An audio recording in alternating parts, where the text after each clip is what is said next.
Muy buenas noches y bienvenidos a Los Informantes. Aquí estamos, como siempre, hoy el primer domingo del año con 3 grandes historias. Para empezar, nada mejor que historias llenas de optimismo y buena energía. Personajes que lo reconcilian a uno con la vida y que nos llena de esperanzas en este 2020 que comienza. En Colombia hay 40.000 personas que necesitan una prótesis urgente. El problema es que la mayoría no tiene la plata suficiente y deben esperar que los sistemas de salud les resuelvan el asunto. Mientras ellos viven su drama, hay un grupo de jóvenes que dedica su vida a solucionar al menos una parte del problema. Fabrican prótesis infantiles originales y muy poderosas. Y lo mejor, se las donan a los niños que las necesitan.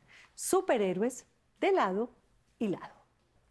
No existe ninguna fórmula que diga que la pobreza más la condición de ser mujer sea igual a fracaso. Y si a la ecuación se le añade el esfuerzo y una pizca de curiosidad por aprender, con toda probabilidad el resultado sería científicos como Alexandra Olaya Castro, una bogotana que pasó de vender tintos en las calles a dictar clases de física cuántica en Inglaterra. Tiene tantos ensayos dedicados a los números como a combatir los prejuicios, porque en la ciencia no solo se suma y se resta. A veces de lo que se trata es de buscar la igualdad. Colombia sonó como nunca en el mundo. Sonó a Juanes, a Vives, a Cepeda, a J Balvin y a Fonseca y otras grandes estrellas.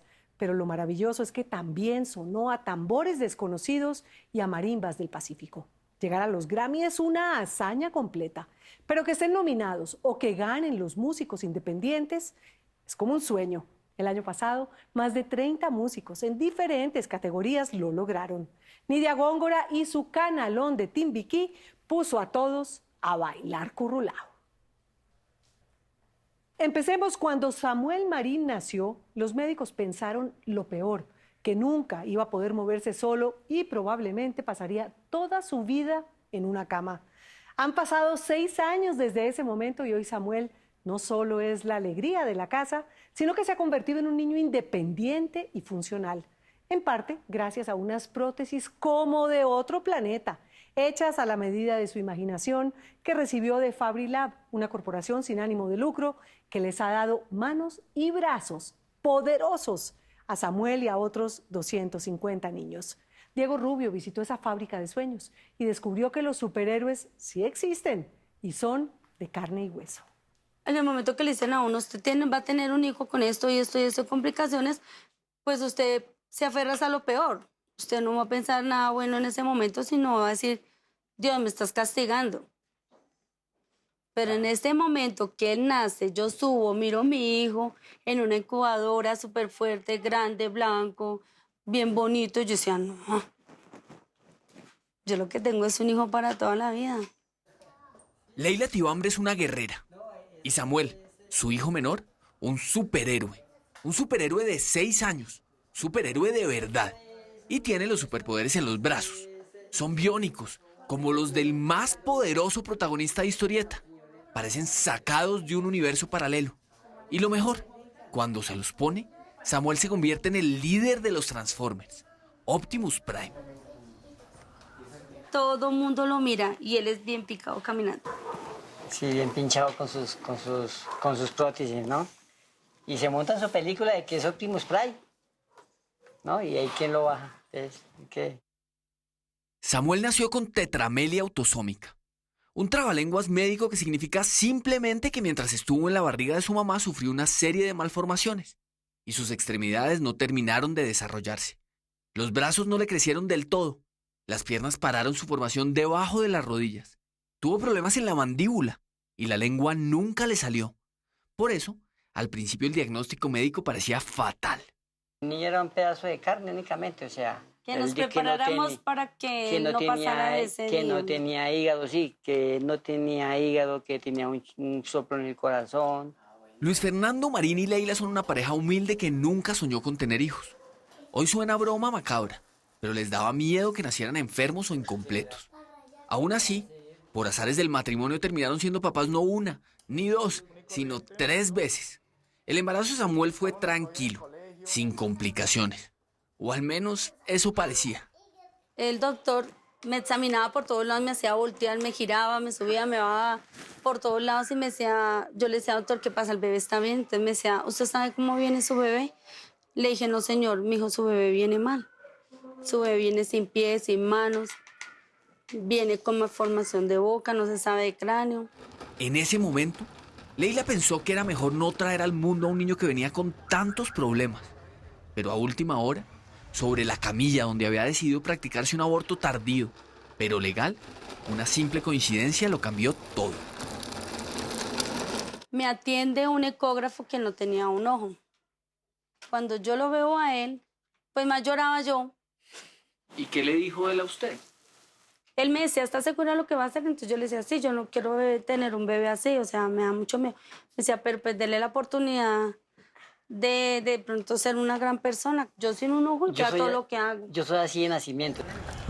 Y resultó ser toda una premonición, pues Samuel es definitivamente un gran personaje. Pero en ese momento de angustia, la mayoría de los especialistas coincidían en que nunca se pararía de su cama. Si lo vieran hoy.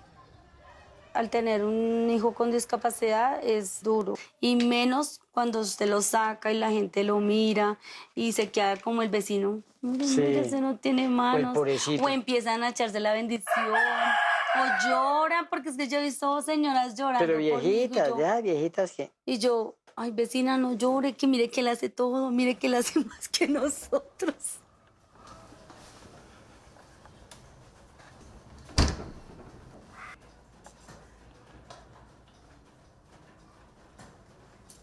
Samuel nació rosadito y cachetón. Luis Fernando y Leila estaban dichosos y decidieron hacer lo humanamente posible para criarlo como un niño independiente, sin complejos. Solo sentían que les faltaba algo, unas buenas prótesis. Pero a todo mundo le enviaba mensajes. Hola, buenos días, mi nombre es Leila, tengo un niño de tanta edad con esta discapacidad, hipoplasia, micronatia, focomelia, que son ¿cómo se llaman? Las 4 extremidades. Les enviaba el diagnóstico del niño, el resumen de historia clínica. Ahí fue cuando me contestó Cristian Silva. Claro, señora Leila, ¿en qué te podemos colaborar? Si quiere traer el niño, lo conocemos. El ingeniero mecatrónico Cristian Silva es fundador de Fabrilab, una corporación sin ánimo de lucro dedicada a hacer prótesis de manos y brazos para regalarles a los niños que las necesitan. Pero no son prótesis cualquiera, de colores sobrios y herrajes a la vista. Estas prótesis son de otro planeta. Tienen luces y grafitis. Algunas están inspiradas en superhéroes o en robots. Otras en princesas o en equipos de fútbol. Nosotros con las tecnologías 3D como el escáner 3D, impresión 3D, podemos personalizar desde aspectos antropométricos, hacer que lo que se hace sea exactamente lo que el niño necesita con respecto a sus dimensiones antropométricas y también asimismo desde las necesidades cosméticas. Entonces, si el niño requiere una solución que sea inspirada en un superhéroe, pues nosotros la podemos desarrollar. Con 3 años recién cumplidos, Samuel fue declarado médicamente apto para recibir sus primeras prótesis de miembro superior, es decir, de brazos. Y en ese momento se convirtió en el superhéroe que es hoy en día, con brazos articulados y robóticos. Y todo gracias a la ciencia, y no precisamente a la ciencia ficción. Ya pasaba así como admirado por los demás niños, ¿no? De que, uy, le pusieron Prótesis, manos de robot. Llaman la atención. Que llaman la atención. Leila y Luis Fernando consiguieron además que les donaran las prótesis de las piernas, aunque Samuel camina sin ellas como si tuviera los pies completicos. Y mientras el niño se iba adaptando a sus nuevas extremidades, también se iba sometiendo a una serie de 5 cirugías de mandíbula que ahora le permiten hablar, aunque sea media lengua. ¿Qué te dicen los amigos del colegio cuando te pones estas prótesis?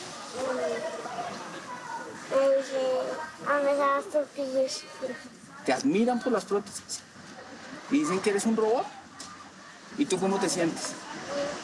¿Te sientes bien? Bueno, lo primero que entregué personalizado fue una prótesis para un niño de Robocop, porque en ese entonces salió la película de Robocop, entonces el niño la quería así. Tenía solamente movilidad de la muñeca, le faltaba toda la mano, entonces se le adaptó la prótesis y quedó funcional y decía, me siento como Robocop, me siento como un robot. Según el Ministerio de Salud, unas 40.000 personas, las mismas que llenarían un estadio como el Campín de Bogotá, necesitan una prótesis en Colombia. Están los miles y miles de afectados por las minas antipersona, pero también quienes sufren malformaciones congénitas o enfermedades como diabetes. Dentro de este panorama tan complejo, es bastante difícil conseguir una prótesis, y más una prótesis infantil. Las personas pueden acceder a prótesis por medio del sistema de salud, pero se demora un montón, a veces pues los trámites se hacen muy largos. ¿Y con Fabrilab de tiempos cómo estamos? Bueno, nosotros nos demoramos en promedio 3 meses en entregar las prótesis. Pero los tiempos no son el único problema. El 80% de los aspirantes a una prótesis son de estratos 1, 2 y 3, es decir, los ciudadanos más pobres. Y más allá de quienes logran conseguir un brazo sintético simple, con un gancho en lugar de una mano, hay miles de personas que se pierden en los trámites o necesitan una solución más especializada. Nosotros no vendemos las prótesis, nosotros lo que hacemos es buscar financiación por medio de campañas. ¿Pero cuánto le costaría por fuera? Por fuera cuesta alrededor de unos 5 millones hasta 200 millones una prótesis con tecnología electrónica. Junto a Cristian, el joven tridente directivo de Fabrilab lo completan Antonio Pulido y Wilmer García. Antonio es ingeniero biomédico. Wilmer, artista plástico. Antonio se encarga de la tecnología que permite a los niños mover sus dedos como si siempre los hubieran tenido. Wilmer está encima de llevar a la realidad los diseños, la impresión y los acabados, por extraños que le parezcan. Lo más frecuente que piden es como prótesis de Iron Man, prótesis de Frozen, pero han habido uno que otro casito así como que se sale como de los superhéroes o de los personajes favoritos de los niños. Ha habido prótesis del Chavo y un niño una vez pidió una de semáforo. La idea de dedicarse a hacer prótesis buenas, bonitas y baratas nació cuando Cristian pensaba sobre qué hacer su tesis de grado. Entonces solo tenía una cosa clara: debía ser una idea novedosa, pero sobre todo que ayudara a la gente. En esas estaba, cuando un infortunio familiar se convirtió en eureka. Fue el accidente de mi primo, él perdió parte de su mano y pues con el propósito de aplicar ese conocimiento que se había recibido durante el tiempo de estudios, pues se hizo el diseño mecánico y cosmético de una prótesis parcial de mano. Desde entonces, Cristian y sus secuaces conforman un trío maravilla que tiene como misión convertir en realidad los sueños de miles de niños. ¿Qué te parece? Valoran las necesidades de los pelados, escanean sus muñones, diseñan las prótesis junto a ellos, les enseñan a usarlas y luego les hacen un acompañamiento. Pueden pasar 3, 5 años y el niño realmente no es consciente que le hace falta una extremidad. Es cuando él comienza a interactuar con la sociedad, con los otros niños, con las personas que le rodean, que él se da cuenta que le hace falta una mano. Entonces, comienzan fenómenos de bullying, comienzan fenómenos en donde el niño necesita un acompañamiento psicológico para entender su situación, para entender por qué está así.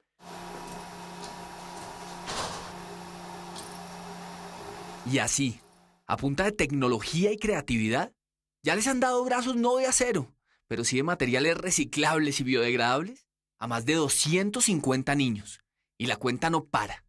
Han hecho de dinosaurios y de zombies. Han hecho con muñecos en relieve y hasta con pantallas. Digo el ingeniero porque él reinventó mi vida totalmente.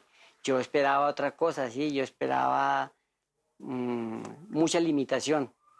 No, con este man no. Samuel escogió primero tener los brazos de Hulk, el hombre increíble.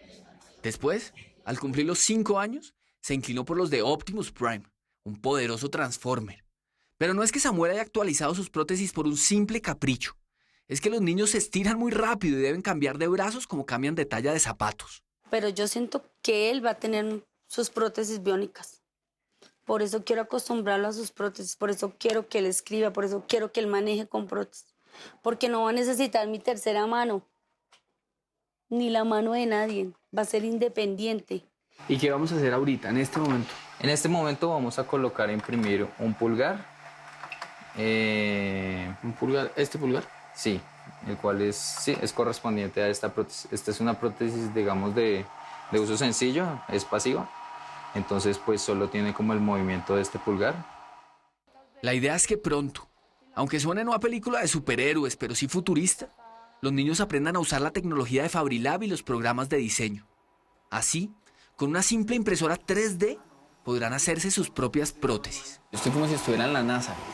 Usando esta tecnología es posible interconectar los nervios con el sistema de control mioeléctrico que tiene una prótesis y asimismo brindarle sensibilidad, permitir que la prótesis pueda enviar señales de presión, de temperatura. ¿Una prótesis va a tener la funcionalidad que puede tener este brazo? Sí. Pero no hay que esperar al futuro para ver unos resultados impresionantes. Con la tecnología que tiene Fabrilab hoy en día, los niños pueden usar los dedos de forma natural y coger un vaso o marcar un celular. El vaso, bueno, el de celular, bueno, el vaso. Eso quiere decir que al mover el hombro, por ejemplo, le da la orden a la prótesis de hacer un movimiento específico. Suéltalo. Samuel es hoy un niño independiente, capaz de hacer todo lo que hacen sus compañeros de colegio, y hasta más. Y de pronto si usted ve una persona con malformación o con esto, pues usted tiende a sentir lástima por esa persona. Él demuestra todo lo contrario. O sea, su lástima y su pesar sobran. Él se burla de eso. De la discapacidad. De esa situación se burla él. ¿Tú eres un pobrecito? ¿Yo soy un pobrecito? ¿Sí? ¿Sí? ¿Yo sí soy un pobrecito? La idea es que pronto sus prótesis de brazos empiecen a tener lo último en tecnología. Más movilidad en los dedos y en la muñeca. Más control de movimientos. Y ahí estará Fabrilab para seguir acompañándolo en el proceso y dándole no una, sino las 2 manos que necesita. Todo un empujón que le ha ayudado a Samuel a demostrar que tiene más fuerzas que usted, que yo, o que cualquiera que se ufane de tener los 2 brazos muy bien puestos.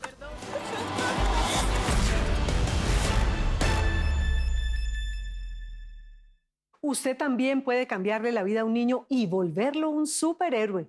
Si quiere donar para aportar para una prótesis, ellos reciben donaciones. No se vayan, después de comerciales, de vender tintos en las calles de Bogotá, a ser una voz poderosa en el mundo de la ciencia en Europa. Los espero, en segundos, no se vayan. La colombiana Alexandra Olaya Castro es una de las físicas teóricas más reconocidas de la comunidad científica en el mundo. A sus investigaciones y sumas y restas le sumó un creciente feminismo dentro y fuera del laboratorio. Es la vicedecana del Departamento de Igualdad de Género de la Universidad de Londres, donde trabaja y desde donde deberá romper esquemas. Y de paso, ese techo de cristal que todavía impide a muchas mujeres llegar a lo más alto de la profesión. Elizabeth Cortiles asistió a una de sus clases magistrales y aprendió que no importa de dónde se venga, lo importante es saber para dónde se va. Cuando estaba en 4º, 5º de bachillerato, o sea, en esa época era 8º, 9º, tenía una amiguita en el barrio. Como a los 12, 13 años ella quedó embarazada. Y una cosa que aprendí desde ahí es que yo no quería que eso me pasara a mí. Porque las estadísticas dicen que las personas que crecen en estrato 1 y 2 no van a la universidad, las personas que crecen en estrato 1 y 2 a los 14 años tienen una hija, y la hija de la hija a los 14 años tiene una hija, y la hija de la hija de la hija a los 14 años tiene una hija. Y se repite ese ciclo vicioso. Y aunque los números son sus mayores aliados, en la estadística de la doctora Alexandra Olaya Castro, esas mismas cuentas no salían. Entonces, saltar esos obstáculos es básicamente vencer esa estadística, como vencer ese estereotipo. Haber nacido en estrato 1 no le hizo ver la vida en negativo y rompió todos los esquemas, convirtiéndose en un referente mundial en el campo de la física. Cuando comencé primero de primaria es porque mi mamá no tenía en dónde dejarme. Entonces fue a la escuelita y preguntó, ¿será que me la reciben para primero de primaria aunque es más pequeña? Pues si la niña se aguanta y aprende bien. Y resultó que la niña se aguantó y aprendió a leer, sumar, escribir, multiplicar, dividir, etcétera. Y sí, simplemente seguí mi camino y terminé el bachillerato a los 14 años. Entonces comencé a la universidad antes de cumplir los 15 años. Siempre fue la primera en todo, la primera de su familia en terminar el bachillerato y estudiar en la universidad, en coger un avión e irse irse a vivir al extranjero y en formar una familia pasados los 35. Que la idea de Francia como país cercano a Latinoamérica, al pensamiento, etcétera. Esta colombiana es la única latinoamericana que tiene la medalla Maxwell, el premio más importante que un joven científico pueda recibir. El premio Maxwell es un reconocimiento a las personas que han hecho una contribución significativa para el avance del área en que se da el premio. En este caso era física teórica. Es como un premio Nobel para físicos con un futuro prometedor. En esas primeras etapas de la producción científica, lo que tú hagas puede tener un impacto fundamental. O sea, no se necesita tener 80 años para hacer una contribución. Estamos hablando de ciencias muy complejas. Y sobre todo de cosas que tú no puedes ver. Un honor que comparte con el mismísimo Stephen Hawking, quien también fue galardonado con la medalla Maxwell cuando empezaba su carrera y con el que Alexandra demuestra ser uno de los científicos más brillantes del país. Esto es una representación visual de la molécula. Uno encuentra científicos que todavía se atreven a argumentar que la física había sido creada por hombres y que las mujeres si las mujeres no contribuían, básicamente es porque no estaban en la misma capacidad intelectual. Porque el trabajo de la doctora Olaya Castro no se limita a las fronteras de los laboratorios. Dedica su vida a romper las leyes del machismo pegada al tablero y frente a los centenares de alumnos, la mayoría hombres, que todos los martes acuden a sus clases en la prestigiosa University College de Londres, donde trabaja desde hace más de una década.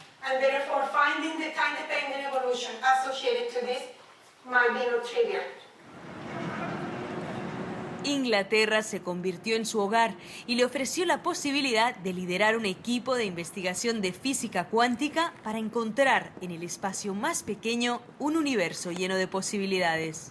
Uno sabe pues, que un doctor sirve para curar. Sí. ¿Y una física cuántica para qué sirve? La mayoría de las tecnologías que nosotros utilizamos, qué sé yo, los LEDs, los transistores que tenemos en televisor, incluso el internet, todas estas tecnologías que tenemos tienen su fundamento en un aspecto cuántico. Tienen su fundamento en el comportamiento de estas partículas atómicas. El haber entendido cómo funcionan estas moléculas o estos átomos nos ha permitido entonces generar tecnologías que utilizamos en el día a día. La fórmula que la llevó al éxito no contiene una educación privilegiada, ni mucho menos una familia adinerada. Nació en el centro de Bogotá hace 43 años, siendo la mayor de 4 hermanos. Mi mamá trabajaba cuidando casas por todas partes en Bogotá, así que podíamos ir de vivir de la 93, cuidando una casa allá, a vivir en el barrio Las Cruces. Y eso también me permitió ver distintas partes de Bogotá y distintas maneras de vivir en Bogotá. Y básicamente de eso aprendí que la pobreza no solamente es económica. Lo que a la familia de Alexandra le faltaba en el bolsillo, le sobraba en la cabeza. Cuando estaba en cuarto de primaria, pusieron por primera vez los uniformes estos que tienen en los colegios distritales de falditas con cuadritos y el saco azul. Y cambiaban de un uniforme que era una jardinera amarilla. Yo no tenía ningún uniforme, pero como ya estaban cambiando, una niña que tenía el uniforme nuevo me regaló la jardinera. Entonces yo estaba muy contenta con una jardinera nueva, pero tenía los zapatos rotos. Uno solo de esos estaba rotos. Entonces mi mamá fue y me cortó el otro para que parecieran sandalias. Cuando tú estás en medio de la adversidad tienes dos opciones. O te quejas y pereces y mueres, o tomas la adversidad en tus manos y haces algo para salir de esa adversidad. Y eso fue lo que yo aprendí desde pequeña, a que la adversidad no me iba a detener si tenía claridad en cuál era el siguiente paso que quería dar. La tenacidad la aprendió en casa, pero su amistad con los números se hizo fuerte en un colegio público a los pies de Monserrate, al que acudía por las tardes luego de ayudar a su mamá limpiando la casa, preparando el almuerzo y cuidando de sus hermanos. Está el mantra de la hija mayor, que tiene una diferencia de 9 años con la hija menor, y esta hija mayor se convierte en una contribuidora a esa casa. Por la mañana mi labor era arregle la casa, deje el almuerzo hecho para mis hermanos, por la tarde estudiar, por la noche hacer las tareas. A punta de pura y física disciplina, se encargó de resolver lo indescifrable, aunque al principio ni ella misma lo entendía. Siempre había sido buena para matemáticas y de repente me encuentro con física en grado 10º, tenía 13 años y no entiendo y repruebo física por primera vez, repruebo una materia en mi vida, porque ni siquiera yo había reprobado ninguna materia. Y entonces empecé a estudiar por mi cuenta, pasaba muchas horas en la biblioteca Luis Ángel Arango, o sea, me acuerdo mucho en Bogotá de ir a la Luis Ángel Arango y coger los libros de física universitarios, ni siquiera los libros de... A los 13 años, a los usted 13 ya años, cogiendo sí, libros sí, en la Luis Ángel Arango, Física 1. Pero lo que entendí es que la física era otra, no era simplemente matemática, sino era simplemente resolver un problema. Era más allá de eso, era otra manera de ver el mundo. El mundo que la rodeaba insistía en ser cuadriculado, pero de mala manera, y ponerle unas etiquetas que no estaba dispuesta a aceptar. Las niñas tienen que ser muy hacendosas. En la casa, primero le servimos al niño porque es que los niños comen más. Acá tenemos algunas políticas que hablan duro, le decimos las gritonas, pero tenemos el político que habla duro, ese es un duro. Ese mensaje ha estado en nuestra sociedad desde siempre. Hasta la tacharon de mala pobre por querer estudiar y tener un buen trabajo. Y fue la mejor mala pobre de Colombia porque no solo se licenció en física en la Universidad Distrital. Se ganó una beca para hacer una maestría en la Universidad de los Andes y logró doctorarse en la exclusiva Universidad de Oxford, donde solo llegan los cerebros más brillantes. Cuando tenía 26 años llegué a Inglaterra a hacer el doctorado. Allá la gente comienza a hacer el doctorado a los 23 años. Entonces yo era una estudiante un poco, para el promedio, era una estudiante madura. Llegué becada con una, otra beca y me gané otra beca adicional estando allá. Entonces allá me dediqué a trabajar en mi doctorado como loca. Yo era la persona que llegaba a la oficina a las 7 de la mañana. En Inglaterra nadie llega a la oficina a las 7 de la mañana, a las 9 de la mañana, y me iba a las 3 de la mañana. La experiencia cultural de quien hace la ciencia obviamente que va a determinar qué visión tienes. Entonces, dado que culturalmente las mujeres han tenido un camino distinto en la ciencia, la visión es distinta. Y es que para Alexandra siempre hay un plan B. Y por pensar diferente, le acaban de dar las riendas del nuevo Departamento de Igualdad de Género y Minorías de su universidad, una institución fundada en 1826, pero en la que hasta hace apenas unos años las mujeres tenían prohibida la entrada a la sala de profesores. O sea, la ciencia nunca hubiese sido solo una mirada femenina, pero sí creo que hubiese sido distinta si la ciencia hubiera tenido más presencia femenina. En la universidad abrió un nuevo cargo en la parte de liderazgo de la facultad. Este nuevo cargo es una vicedecanatura que es específicamente para la equidad, la diversidad y la inclusión dentro de la Facultad de Matemáticas y Física. ¿Es muy difícil para un colombiano llegar hasta acá? No es completamente fácil, pero cada vez tenemos más opciones. Por cada millón de habitantes que hay en Colombia, solo 90 personas son científicas, una cifra muy alejada a la que rodea a Alexandra en el Reino Unido, donde por cada millón hay 44.000 científicos. ¿Alguna vez se ha encontrado como que tocaran a su puerta y dijeran, doctor Olaya Castro, y se esperaran un hombre y no una mujer? Sí, he recibido muchos emails de estudiantes internacionales que preguntan por una u otra cosa, Miss, no doctor o profesor, Mr. Olaya Castro, como si yo fuera un hombre. Cuando se trata del papel de la mujer en la ciencia, ningún cambio es suficiente para ella. En sus clases favoritas, los alumnos son un poco más jóvenes y entre números y fórmulas matemáticas les enseña que no hay que salirse por la tangente cuando se trata de igualdad. Para mí estos estereotipos son agujeros negros sociales. Y en física, los agujeros negros son estas regiones del espacio-tiempo que tienen una masa muy, muy grande y entonces curvan el espacio-tiempo y atrapan todo lo que pase por allí, incluso la luz. Entonces, esa analogía me gusta porque en la parte social, un estereotipo es una construcción social muy fuerte que encasilla a las personas que están atrapando mentes que son brillantes, que pueden contribuir a muchos escenarios, pero que atrapados en este rol les queda difícil salir. La teoría dice que nada puede escapar de un agujero negro, pero Alexandra domina la teoría y la práctica y supo muy bien por dónde salir y brillar con luz propia.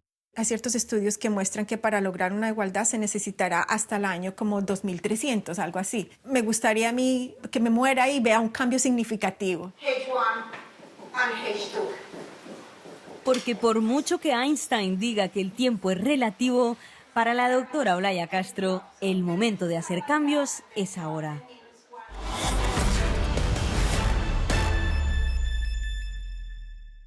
La doctora Alexandra deberá luchar también para que las minorías étnicas tengan más presencia en los altos cargos de la Universidad en Londres. Planea venir más a Colombia para contagiar niñas con el virus del amor a la ciencia. Aquí la esperamos. Después de comerciales, no se vaya. Colombia, el Pacífico y Nidia Góngora como una caja de música. Ya nos vemos.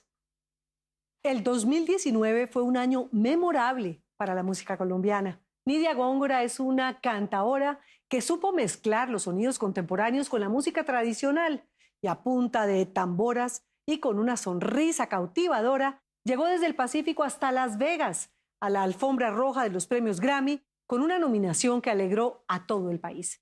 Ese camino que abrieron los grandes como Carlos Vives, J Balvin, Shakira o Juanes, hoy lo recorren otros músicos quizás menos conocidos, pero no menos talentosos, con nominaciones y premios a la música independiente.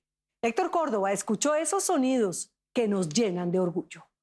Yo miraba esas ceremonias y miraba pues los Grammy antes y yo decía, ay, tan chévere cuando los de Choquitown ganaron. Yo los quiero mucho a ellos y yo decía, Dios mío, chévere. Así como estaba yo hoy ahí, yo me quiero ver. Algún día, por ahí caminando por la alfombra, uy, que lo nominen a uno bacano. Pero pues lo miraba así como algo, como un sueño de más de los que tienen los jóvenes. Hace rato no pensaba en eso. Pero alguna vez sí lo soñé, lo pensé. Ya nos encontramos por acá en Las Vegas, alistando motores. ¡Ay! Cruzando los deditos para mañana. Así fue como la maestra Nidia Góngora, con un vestido verde muy elegante, como una estrella, logró cumplir su sueño y desfilar por la alfombra roja de los premios Grammy, por su nominación a Mejor Álbum Folclórico junto a su grupo Canalón de Timbiquí, que puso a bailar a la Academia de la Música al ritmo del Pacífico. Y esa nominación la toman y la ven no como una nominación a Canalón de Timbiquí, sino a todo el Pacífico, a los músicos y a la música del Pacífico.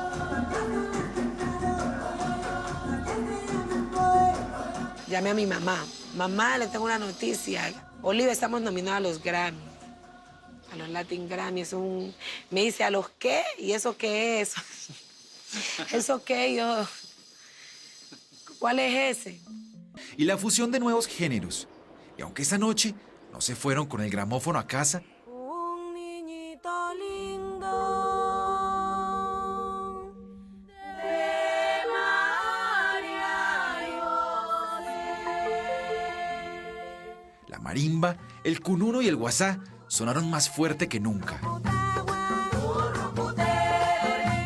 Casi tanto como los sonidos de artistas independientes como Juancho y Puerto Candelaria. O Samuel Torres y la Nueva Filarmonía, que junto a Juanes, Fonseca y Andrés Cepeda ganaron el Grammy en distintas categorías. Y el Latin Grammy es para Puerto Candelaria. Al recibir el gramófono lo recibimos con gran respeto, pero es una herramienta que nos va a ayudar precisamente a hablar más, con más volumen sobre la diversidad. Este reconocimiento es por 20 años de vida registrada en nuestro sello discográfico y producciones. Este año especialmente es un año especial para Colombia. Es el año donde más artistas colombianos estuvieron nominados a los Latin Grammy. Nidia Góngora desde el Pacífico Sur, ese mensaje que le dio a las mujeres en el Pacífico Sur, sí se puede, pueden estar en un lugar que son valoradas, reconocidas. No es un reconocimiento para nosotros como artistas ni para nuestras agrupaciones. No es un reconocimiento para inflar el ego de nosotros. Es un reconocimiento para entregárselo a Colombia y que eso sea energía para ir hacia un futuro mejor. ¡Qué alegría cuando me enteré! Un futuro en el que Puerto Candelaria lleva experimentando y trabajando 20 años. Desde el primer beso lo sentí y lo quedé. Y que Juancho, su director, define como un lugar imaginario, lleno de música y trabajo muy duro. Calma, vivo en paz. Bueno, si alguien se propone llegar a la alfombra roja de los Latin Grammy, de verdad le espera un camino largo y difícil. Ahora, si te propones llegar a la alfombra roja de los Latin Grammy con una música desde la independencia musical, con una música que habla de la diversidad y no de la tendencia, o con una música que está construyendo región, de verdad es una hazaña, porque no hay autopista, es trocha, no hay atajos, es definitivamente una aventura. Una trocha llena de huecos y piedras, una aventura que también sonaba música clásica y tambores. Es música de tradiciones que pueden ser universales, europeas, como la música clásica lo es, pero enraizada en los tambores de la música colombiana negra y también de la música popular colombiana.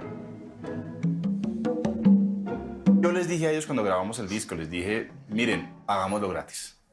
Y me dijeron, sí. Fue un disco que nos costó sacar. Pero la verdad, pues habernos ganado un Grammy es como decir, sí, esto tiene un valor de lo que tiene la música auténticamente nueva. Y es que no da, exactamente esa tonalidad, no nos da. Los músicos independientes como la Nueva Filarmonía, Puerto Candelaria y Nidia con Canalón de Timbiquí decidieron hacer del folclore una música universal, que sonara en cada rincón del mundo. Hay una cantidad de elementos allí con los que a uno le ha tocado luchar, pero que aún sabiendo que no tenemos muchos privilegios, que haya un reconocimiento de este tipo al trabajo que tú has venido haciendo, es una sorpresa, pero también es una motivación y un orgullo saber que no hubo necesidad de romper con nuestro mensaje de identidad para llegar a un espacio tan importante como los Grammy. Esa noche, mientras el baterista y líder de la banda Metallica le entregaba el más alto reconocimiento a Juanes como persona del año, los de Canalón desfilaban por la alfombra roja llenos de orgullo, de esas raíces negras que nacieron en Timbiquí, un pueblo perdido en el norte del Cauca que suena a marimba, tambores y cununos. ¿A qué suena Timbiquí? ¿A qué suena ese Pacífico que usted lleva en su corazón? Suena vida, suena paz, suena mucho amor. El grupo Canalón está conformado por 11 músicos, 6 cantoras, 2 cununos, 2 bombos, un marimbero y una raza que baila, vive y grita su música tan fuerte que fue escuchado por periódicos como el New York Times y nombrados por la UNESCO como representantes del patrimonio inmaterial de la humanidad. El sonido dulce de la marimba y las voces agudas de las cantoras han cautivado a millones de espectadores en escenarios como el Lincoln Center en Nueva York, el Bogotá Music Market y 2 años seguidos en el Glastonbury Festival en Inglaterra. Me gusta mucho esta ciudad. Después de Timbiquí, la ciudad que más amo, Cali. Mi segunda casa, como lo digo en la canción. ¿Y Timbiquí suena a alegría? ¿A qué suena esta ciudad? Parece que es una ciudad muy, muy alegre también, ¿no? Una ciudad muy musical. Desde antes de nacer ya escuchaba los cantos de su abuela y su madre mientras paseaban al lado del río Timbiquí. Hay una canción que siempre yo recuerdo mucho. Entonces, mi abuela todo el tiempo se la permanecía cantando y el urrucutagua, urrucute. Y aunque pasaba sus días cantando en el colegio o en la iglesia, su futuro no estaba precisamente en los escenarios o en los sonidos de las tamboras, mucho menos en la alfombra de unos premios Grammy. Cuando yo llego a Cali, ya vengo con este proceso, ¿no? Desde mi casa y desde la escuela, con la idea de estudiar música. Pero mi papá dijo que no, y mi familia dijeron no, no, no y no. Pero yo sentía que algo faltaba, algo me faltaba, tenía un vacío profundo. Es que le faltaba la música, el sabor y la fiesta de ese Pacífico que lleva en la sangre. Le hizo caso a su padre y estudió para ser profesora de preescolar, pero era la música la que la hacía vibrar. Resulta que mi abuela materna tenía el pensamiento de que uno debía tener un sueldo fijo, así fuera poquito, pero seguro. Yo, por respeto a ella y por ese amor, pues yo no quería renunciar. Mi abuelita se enfermó y, bueno, lastimosamente falleció. Ella murió en enero y en marzo yo dije, no, yo tengo que ir. En Bogotá, lejos de su casa y recordando a su abuela, a la que siempre le canta como quien pide perdón, Nidia y Canalón ensayaron para la presentación de esa noche en el Teatro Jorge Eliezer Gaitán.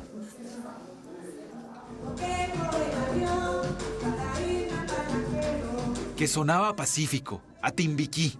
Era su último concierto en Colombia antes de los Grammy. A Nidia la llaman la guardiana de la tradición, una mezcla de cantora y rockstar que puso a viajar sus creencias y su música al compás de la marimba. Y nada mejor que celebrarlo con una nominación en los premios Grammy Latino. Es un reconocimiento y una plataforma bastante importante. Sentimos nosotros que se van a abrir muchas oportunidades, ¿no? Si se puede decir de una manera directa en otro estatus, desde lo comercial, desde lo visible. Porque en estos momentos, si alguien no sabía que existía Canalón de Timbiquí, lo va a saber. Ese camino que empezaron los grandes como Shakira, Juanes, Andrés Cepeda, Fonseca, Aterciopelados, Chucky Town, Totola Momposina, J Balvin y Silvestre Dangond, lo recorren ahora artistas con una música que suena muy duro en el mundo. Porque Colombia ya no suena a guerra, es un país que suena a talento, a alegría y a mucho sabor.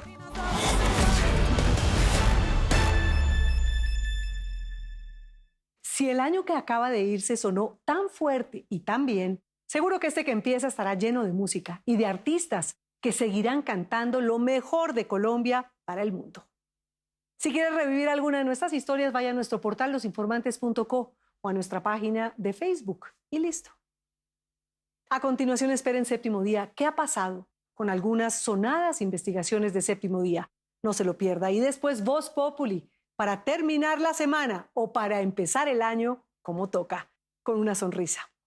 Les deseo a todos una feliz noche. Que descansen. Nos vemos el próximo domingo con otras 3 grandes historias.